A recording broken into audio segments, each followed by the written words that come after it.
구독과 좋아요는 사랑입니다. 오늘 말씀을 통하여서 우리가 기도할 수 있는 몇 가지 기도 제목이 있습니다. 첫째로 기도할 수 있는 기도 제목은 복음을 바르게 알게 하옵소서입니다. 복음을 바르게 알게 하옵소서. 1절, 2절 말씀을 다시 읽어드리겠습니다. 형제들아, 내가 너희에게 전한 복음을 너희에게 알게 하노니 이는 너희가 받은 것이요 또 그 가운데 선 것이라. 너희가 만일 내가 전한 그 말을 굳게 지키고 헛되이 믿지 아니하였으면 그로 말미암아 구원을 받으리라. 고린도 교회는 문제가 많은 교회였습니다. 서로 싸웠습니다. 그리고 교회 안에 성도들끼리 음행을 하는 교회였습니다. 하나님께서 주신 은사가 많이 있었지만 그 은사를 가지고 하나님의 영광이 아니라 오히려 교회가 시끄러워지는 일들이 일어났던 교회입니다. 그렇게 많은 문제가 있는 고린도 교회에 바울은 여러 가지 권면의 이야기를 하였습니다. 그리고 고린도 전서의 마지막 후반부에 이르러서 그는 다시 한번 복음을 이야기합니다. 복음을 굳게 지키면 구원을 받는다. 너희는 복음을 받은 사람들이다. 이것을 기억하라는 것입니다. 여러분, 교회가 시끄러운 이유는 무엇입니까? 교회에 문제가 생기는 이유는 무엇입니까? 복음에서 벗어났기 때문 아닙니까? 예수 그리스도를 통하여서 구원을 받았고 죽을 만한 우리가 하나님의 자녀가 되었다라는 이 복음을 잃어버리면 우리는 교만해지고 교만하면 소리를 내고 소리를 내면 시끄럽게 됩니다. 그래서 바울은 다시 한번 복음으로 돌아가야 된다라고 이야기하면서 복음을 이야기하고 있는 것입니다. 여러분, 우리는 복음을 들어야만 합니다. 복음을 다시 들어야만 합니다. 우리는 복음을 다시 알아야만 합니다. 복음밖에 없습니다. 교회는 복음 위에 세워진 모임입니다. 우리가 복음으로 구원받은 존재임을 다시 한번 기억할 때에 우리는 하나님의 사람으로 살아갈 수 있고 또한 하나님의 거룩한 능력을 맛볼 수 있습니다. 우리는 매일 복음에서 멀어지고 있습니다. 우리는 매일 하나님에게서 멀어지고 있습니다. 가만히 내버려 두면 하나님께로 가까이 가는 존재가 아니라 가만히 내버려 두면 계속해서 내 마음대로 살아가고 하나님과 멀리 떨어지는 존재가 바로 나 자신임을 우리는 알아야만 합니다. 그래서 날마다 복음을 확인해야 합니다.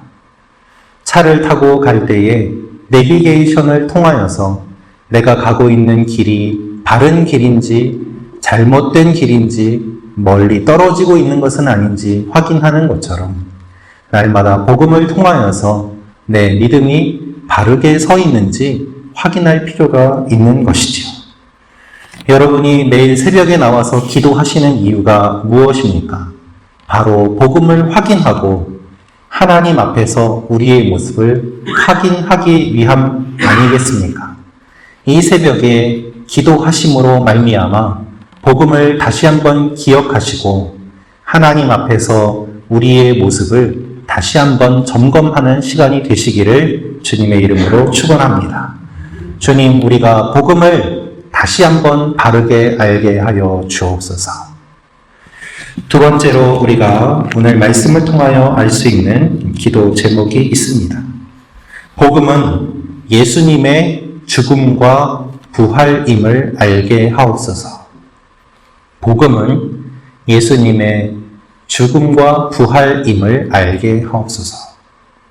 우리가 복음을 알아야 되는데 그렇다면 복음은 무엇입니까? 복음은 단순합니다.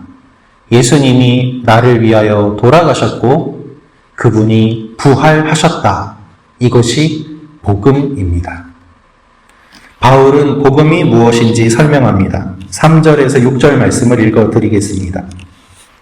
내가 받은 것을 먼저 너희에게 전하였노니 이는 성경대로 그리스도께서 우리 죄를 위하여 죽으시고 장사 지낸 바 되셨다가 성경대로 사흘 만에 다시 살아나사 게바에게 보이시고 후에 12 제자에게와 그 후에 500여 형제에게 일시에 보이셨나니 그 중에 지금까지 대다수는 살아있고 어떤 사람은 잠들었으며.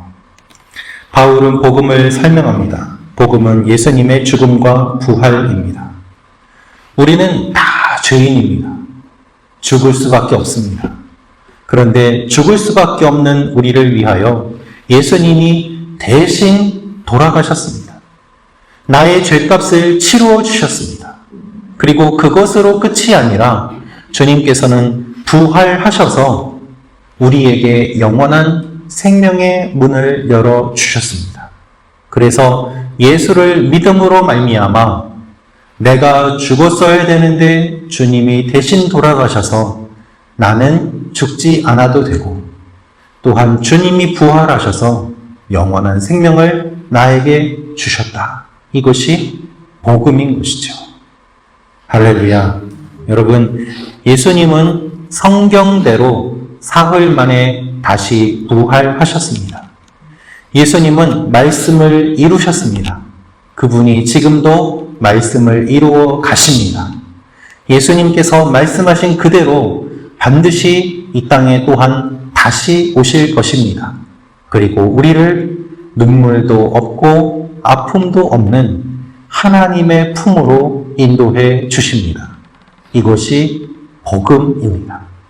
세상에서 험한 일을 많이 겪지만 주님께서 우리를 위로해 주시고 수고하고 무거운 짐진 우리를 주님께서 함께 하시면서 하나님의 품으로 인도해 주시는 것, 이것이 복음인 것이죠. 부활하신 예수님께서는 베드로에게 그리고 500여 제자들, 형제들에게 일시에 보이셨다라고 말씀하고 있습니다. 예수님의 부활을 목격한 사람이 많이 있었습니다. 예수님의 부활은 거짓이 아닙니다. 예수님의 부활은 진짜입니다. 그렇기 때문에 바울은 힘있게 이 복음을 전하고 있습니다. 여러분, 우리는 예수와 함께 죽은 사람들입니다. 그리고 예수와 함께 산 사람들입니다. 이 땅에서 끝이 아닙니다. 주님이 우리를 영원한 생명으로 인도해 주십니다. 얼마나 기쁜 소식입니까? 여러분, 이 복음을 다시 한번 생각하시고 기쁨으로 충만하시기를 축원합니다. 복음을 아십시오. 복음을 붙잡으십시오. 이것밖에 없습니다. 그런데 이것이 전부입니다. 이것을 붙잡고 나아가실 때 우리가 알지 못하는, 세상이 감당하지 못하는 기쁨이 넘치게 될 것입니다. 이 새벽에 기도하시며 주님을 만나심으로 말미암아 주님의 죽으심과 부활을 묵상함으로 말미암아 여러분의 삶에 새로운 은혜와 능력과 기쁨이 충만하시기를 축원합니다. 세 번째로 기도할 수 있는 기도 제목이 있습니다. 오로지 은혜임을 알고 은혜를 따라 살게 하옵소서. 오로지 은혜임을 알고 은혜를 따라 살게 하옵소서. 10절을 보면 그러나 내가 나된 것은 하나님의 은혜로 된 것이니 내게 주신 그의 은혜가 헛되지 아니하여 내가 모든 사도보다 더 많이 수고하였으나 내가 한 것이 아니요 오직 나와 함께 하신 하나님의 은혜로라 라고 되어 있습니다. 바울은 예수님이 부활하셔서 만나주신 사람들을 이야기합니다. 베드로를 만나주셨고 다른 사람들을 만나주셨고 야고보를 만나주셨고 그리고 맨 마지막으로 자신을 만나주셨는데 바울은 자신을 어떻게 설명하고 있습니까? 만삭되지 못하여 태어난 부족한 나와 같은 사람, 그 바울에게도 주님이 나타나셔서 만나주셨다는 것입니다. 그래서 이것이 은혜라고 말을 합니다. 아무리 내가 애쓴다고 하더라도 이것은 은혜입니다. 주님이 나에게 주신 것에 비하면 내가 주님께 하는 일은 아무것도 아닙니다. 바울은 이 마음으로 평생을 목회하고 사역하였습니다. 바울은 예수 믿는 사람들을 잡아 죽이던 사람입니다. 주님의 교회를 핍박하던 사람입니다. 그런데 사도로 불러주셨습니다. 이 얼마나 놀라운 은혜입니까? 그는 이 생각을 할 때마다 눈물을 흘렸습니다. 여러분, 은혜를 잊으면 교만해집니다. 은혜를 잊으면 내 목소리가 자꾸 나옵니다. 내 힘으로 얻은 것 사실 하나도 없습니다. 다 하나님의 은혜입니다. 나의 인생을 돌이켜보면 내가 원하지 않은 일도 있고 내가 싫어했던 일도 있었지만 거꾸로 생각해보면 내가 할 수 없었던 일도 이만큼 할 수 있게 된 것, 그것이 은혜입니다. 그래서 하나님의 은혜를 기억하며 살아야만 합니다. 교회의 원리, 성도의 원리는 무엇입니까? 은혜의 원리입니다. 오늘 하루 내가 숨 쉬는 것도 은혜입니다. 내가 밥 먹을 수 있는 것도 은혜입니다. 숨쉬기 힘들고 식사가 힘들어 병원에 누워 계신 많은 분들의 이야기를 들어보면 걷는 것 자체가 은혜고 밥 먹을 수 있는 것 자체가 은혜고 숨 쉬는 것 자체가 은혜임을 알게 됩니다. 여러분, 오늘도 하나님의 은혜의 원리를 따라 살아가는 여러분과 제가 되기를 축원합니다.